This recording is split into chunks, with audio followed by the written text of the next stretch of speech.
kullu olsun. Ey ehli beyt ey ekeme ferzanların şirin şirin tilli olsun. Ay 9.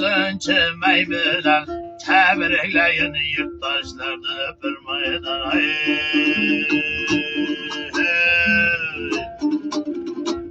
Ay hatıra bayram domburam yurttaşlarga bir meydan kallabası diye.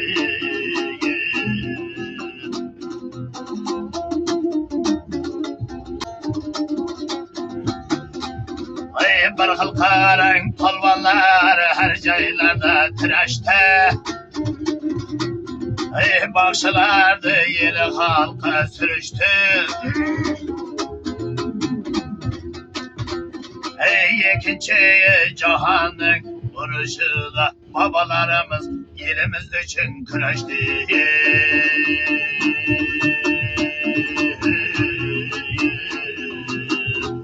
Ay do'mbira cherdi boshlar bilagini talg'anlar. Ey ikinci jahon urushdan qaytib kelib qarang babalardan doim duha olganlar. Ay osmonimiz ay bozar, tovushların ay bozar.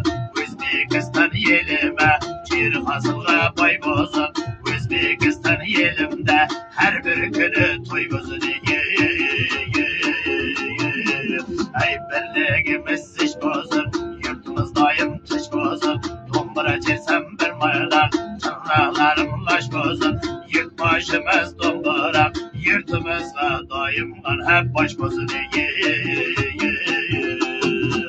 Ay baxshilarim do'mbiram, bugun bir maydan xotiraya bayramda, bugun bir maydan jo'sh bozadi.